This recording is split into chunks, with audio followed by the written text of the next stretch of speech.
জ্বালানি ভোগান্তি কমাতে মোটরসাইকেলের ফুয়েল পাসের পরীক্ষামূলক কার্যক্রম চালু করল সরকার। যদিও নিবন্ধন জটিলতায় অনেকে নিতে পারছে না এই সুবিধা, ফলে ঘন্টার পর ঘন্টা লাইনে দাঁড়িয়ে ভোগান্তি পোহাতে হচ্ছে গ্রাহকদের। এদিকে সরবরাহ সংকটে ভোগান্তি বাড়ছে সিএনজি চালিত যানবাহনেও। আরও জানাচ্ছেন রাকিব হোসেন।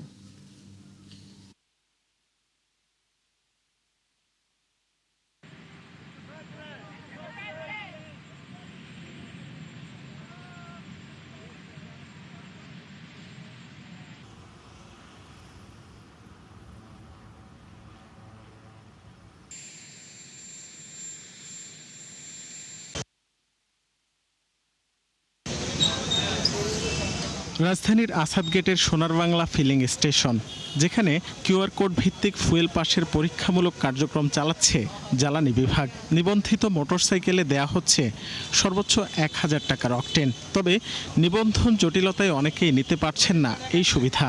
ক্যাটাগরি রাখছে হ ল, কিন্তু এখানে তো মোটরসাইকেলের 3টা ক্যাটাগরি হয়, এ হ ল, এ ক্যাটাগরি রাখে না, এই জন্য আমি অ্যাপসাইড ঢুকতে পারতেছি না। লাইনে দ্বারা মনে হচ্ছে আজকে যারা ফুয়েল পাস নিবন্ধন করছে তারা অনেক আগেই পাচ্ছে, আর আমাদের 3 ঘন্টা ধরে সিরিয়াল দাঁড়ায় আছে। কিউআর কোড সিস্টেম হয়েছে, সিস্টেমটা সুন্দর, কম সময়ে তেল পাওয়া যাচ্ছে, ডাবল নজলে তেল দিচ্ছে, আপনার লাইন অনেক কম।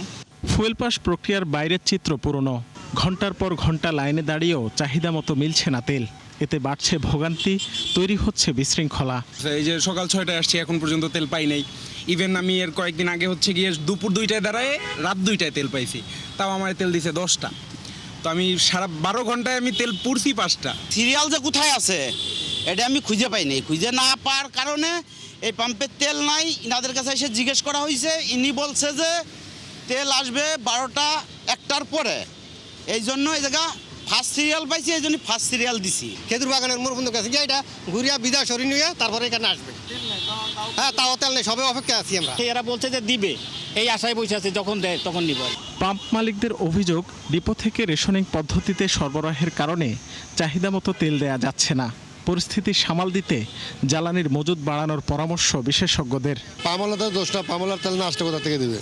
ডিপো যদি তাদেরকে তেল না দেয়, তারা কোথা থেকে দেবে? সব পাম্পে এই বরাদ্দটা বাড়াতে হবে, তখন এই মানুষের যে একটা ক্লাউড তৈরি হয়, এই জায়গাগুলো কিন্তু কমে যাবে। অকটেন পেট্রোলের stock pile, strategic stock pile যেটা বলে, সেটা করা দরকার। এবং এটা একটু বেশি দাম দিয়ে যদি এখন কিনতে হয় তাও কেনা দরকার, কারণ যেই অসুবিধা আমরা ফেস করছি পেট্রোল পাম্পে, এবং ভবিষ্যতের জন্য পেট্রোল পাম্পে কিভাবে এটা সুষ্ঠুভাবে বন্টন করা যায় সেটা চিন্তা করা উচিত। কারণ এদিকে সরবরাহ সংকটে ভোগান্তি বাড়ছে এলপি গ্যাস ও সিএনজি চালিত যানবাহনেও। রাকিব হোসেন, ৭১, ঢাকা। ক্ষমতার 1.5 মাসে কেবল ব্যাংক থেকে সরকার ঋণ করেছে প্রায় ৪১,০০০ কোটি টাকা, আর ইউনূস সরকার সহ শেষ 3 মাসে তা ছিল প্রায় ৫৬,০০০ কোটি টাকা। মূলত রাজস্ব আয়ে বিপুল ঘাটতির কারণে পরিচালনা ব্যয় মেটাতেই এমন উদ্যোগ। ফলে মাত্র 9 মাসে ছাড়িয়ে গেছে পুরো অর্থ বছরের লক্ষ্যমাত্রা। কেন্দ্রীয় ব্যাংকের তথ্য অনুযায়ী শেখ হাসিনা পতনের পর গেল 14 মাসে ব্যাংক ঋণ বেড়েছে 2.25 লাখ কোটি টাকা, যাকে অর্থনীতির জন্য ঝুঁকিপূর্ণ বলে মনে করছেন বিশ্লেষকরা। আব্দুল জাহাদের আনাসের রিপোর্ট। দীর্ঘদিন ধরেই স্থবির অর্থনীতি, বিনিয়োগের অভাবে বাড়ছে না কর্মসংস্থান, ফলে গতি হারিয়েছে সার্বিক কর্মকাণ্ড। অন্যদিকে চড়া মূল্যস্ফীতির প্রভাবে কমছে কেনাকাটার প্রবণতা, আর এসবের পুঞ্জীভূত ফল রাজস্ব আদায়ে বিপুল ঘাটতি। অর্থবছরের 8 মাসে যা প্রায় ৭১,৫০০ কোটি টাকা। রাজস্ব আদায় কিংবা অর্থনীতিতে দুরবস্থা থাকলেও থেমে নেই সরকারের ব্যয়, যা আরও বাড়িয়েছে মধ্যপ্রাচ্যের উত্তেজনা। এ কারণে ব্যয় মেটাতে ব্যাংক ব্যবস্থা থেকে দুহাত ভরে ঋণ করছে সরকার। অর্থবছরের 9 মাসে যা প্রায় 1,09,000 কোটি টাকা। এই অর্থ ছাড়িয়ে গেছে পুরো অর্থবছরের লক্ষ্যমাত্রাকে। যে আমরা যাতে একটা ঋণ ফাঁদের মধ্যে না পড়ি, এটা একটা মূল টার্গেট হতে হবে এই সরকারের। বুঝলাম যে এখন তারা জ্বালানি এবং ইত্যাদির কারণে ঋণ নিতে হচ্ছে, বিভিন্ন সামাল দিতে হচ্ছে, তাদের ইলেকশন প্লেজ যেগুলো আছে সেগুলো বাস্তবায়নের একটা তাদের বাধ্যবাধকতা আছে। কিন্তু আমাদেরকে সবচেয়ে বেশি যেটা জোর দিতে হবে সেটা হলো যে আমাদের সম্পদ আহরণ, রাজস্ব কিভাবে আমরা বৃদ্ধি করতে পারি। ঋণ গ্রহণের ক্ষেত্রে শেষ 3 মাসে আরও বেপরোয়া হয়ে উঠেছে সরকার, কারণ কেবল জানুয়ারি থেকে মার্চ পর্যন্তই নেওয়া হয় প্রায় ৫৬,০০০ কোটি। যা আগের 6 মাসের চেয়েও বেশি। আরও স্পষ্ট করলে 16 ফেব্রুয়ারি থেকে 31 মার্চ পর্যন্ত প্রায় 41,000 কোটি, অর্থাৎ বিএনপি সরকারের 1.5 মাসেই তা বেড়েছে উল্লেখযোগ্য পরিমাণ। ব্যবসায়ী ও বিশ্লেষকদের মতে সরকার এমন আগ্রাসী ঋণ নিলে থেমে যাবে প্রবৃদ্ধির গতি। সরকার যদি এরকম ব্যাংক এবং ইয়ের থেকে ঋণ বেশি নেয়, সেটা কিন্তু আলটিমেটলি এটা কিন্তু রাষ্ট্রের অর্থনীতিকে এটা কিন্তু ক্ষতিগ্রস্ত করে। এই যে ঋণ নিচ্ছে, এই ঋণ পরিশোধ করা নিয়েও কিন্তু একটা দেখা যাবে যে সরকার সংকটে পড়ে গেছে। না, ব্যাংকিং খাতে কিন্তু একটা ভীষণ তারল্য সংকট চলছে এবং গত ইন্টারিম গভর্নমেন্ট যে কঠিন কিছু রুলস আনাতে, ক্লাসিফিকেশন রুল আনাতে অনেক ব্যবসায়ী কিন্তু নতুন করে ব্যাংকের থেকে ফাইন্যান্স পেতে পারছেন না।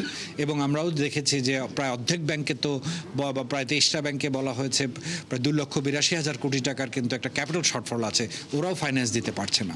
তথ্য অনুযায়ী 2024 সালের 1 আগস্ট থেকে 31 মার্চ পর্যন্ত ব্যাংক থেকে সরকারের ঋণ বাড়ে প্রায় 2.25 লাখ কোটি টাকা।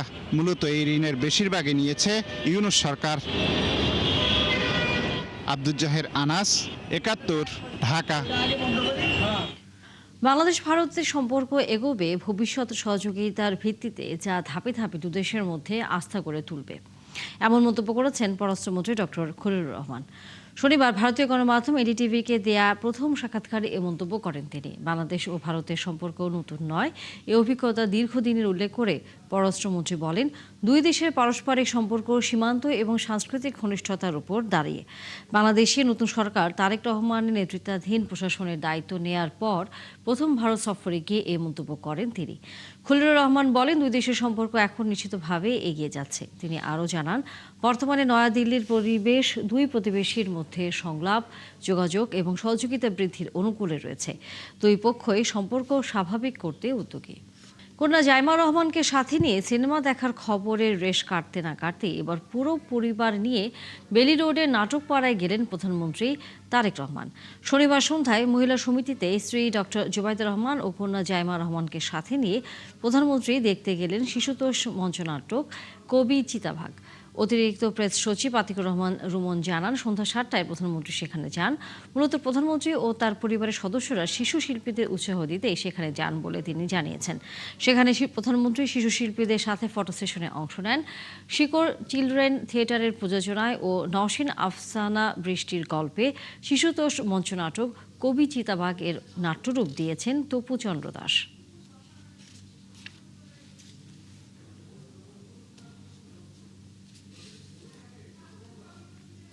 বর্ষবরণ মানে আনন্দ, রং আর উৎসব। তবে এই আনন্দের পেছনে থাকে অগণিত মানুষের নিরলস পরিশ্রম। ঢাকা বিশ্ববিদ্যালয়ের চারুকলা ইনস্টিটিউটে চলছে বর্ষবরণের শেষ মুহূর্তের প্রস্তুতি। ঐতিহ্যবাহী বৈশাখী শোভাযাত্রাকে ঘিরে দিন-রাত কাজ করছেন শিক্ষক, শিক্ষার্থী ও শিল্পীরা। ওবায়দুর রহমান রাজীবের ক্যামেরায় আরও জানাচ্ছেন মামুন হোসেন। রং তুলির মায়ায় জেগে ওঠা ক্যানভাস আর হাতুড়ি পেরেকের ঠোকাঠুকিতে মুখর হয়ে উঠেছে ঢাকা বিশ্ববিদ্যালয়ের চারুকলা অনুষদ। বাংলা নববর্ষকে বরণ করতে ক্যানভাসের রং তুলিতে ব্যস্ত সময় কাটাচ্ছেন শিক্ষার্থীরা।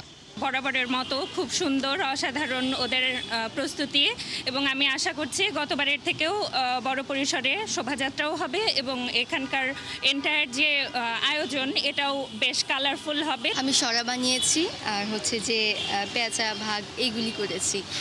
কেউ বাঁশ কাগজ দিয়ে তৈরি করছেন বিশাল কাঠামো, কেউ করছেন রং। বৈশাখী শোভাযাত্রার জন্য তৈরি এসব মোটিফে ফুটে উঠছে বাঙালির ঐতিহ্য, সংস্কৃতি ও সময়ের বার্তা। গ্রাম বাংলার ছবিটাকে প্রাধান্য দেওয়া হচ্ছে, যেহেতু আমাদের নববর্ষ হচ্ছে আমাদের বাংলার সাথে সম্পর্কিত। যে স্ট্রাকচার অনেকটা হয়ে গেছে, 70-80 ভাগ এরকম বলা যায়, এরকমটা হয়ে গেছে। কাঠের হাতি, টেপা পুতুলের যে ঘোড়া, তার উপর একজন সওয়ারি থাকবেন, আর সাথে হচ্ছে আমাদের মোরগ আর কি, তার সাথে পায়রা এবং একটা দোতারা।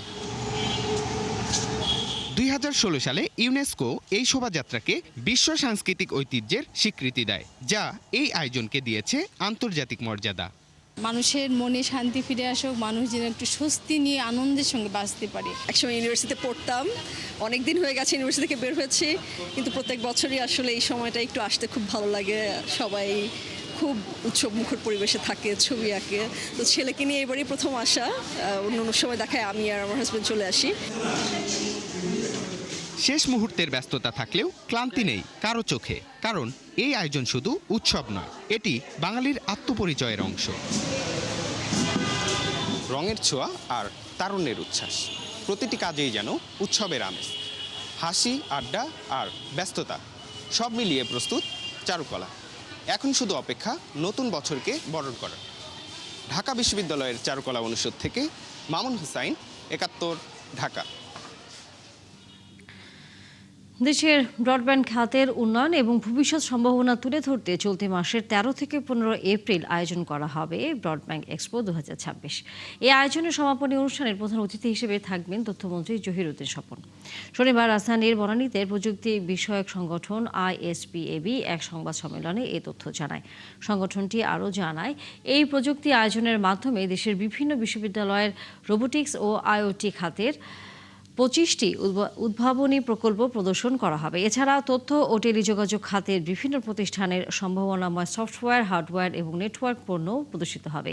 রাজধানীর চিনমৈত্রী সম্মেলন কেন্দ্রের এই মেলা বসছে। মেলা প্রাঙ্গণে থাকবে 10টি প্যাভিলিয়ন, 35টি মিনি প্যাভিলিয়ন ও 20টি স্টল।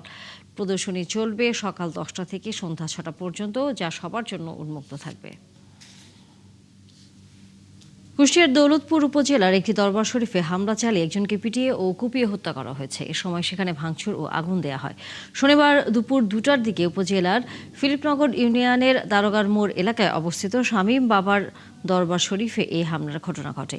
পুলিশ জানায়, 2021 সালে ধর্মীয় অনুভূতিতে আঘাতসহ বিভিন্ন অভিযোগে শামীম কারাগারে ছিলেন। কিছুদিন আগে তিনি কারাগার থেকে মুক্তি পান। এ সময় তার ধর্ম অবমাননার পুরনো খবর ছড়ালে এলাকায় নতুন করে উত্তেজনা ছড়িয়ে পড়ে এবং ক্ষুব্ধ এলাকাবাসী হামলা চালায়। এ সময় শামীম ও তার 3 সহযোগীকে পিটিয়ে ও কুপিয়ে আহত করা হয়। তাদের উদ্ধার করে দৌলতপুর উপজেলা স্বাস্থ্য কমপ্লেক্সে নিয়ে গেলে কর্তব্যরত চিকিৎসক শামীমকে মৃত ঘোষণা করেন। পরে পুলিশ ঘটনাস্থলে গিয়ে পরিস্থিতি নিয়ন্ত্রণে নেয়।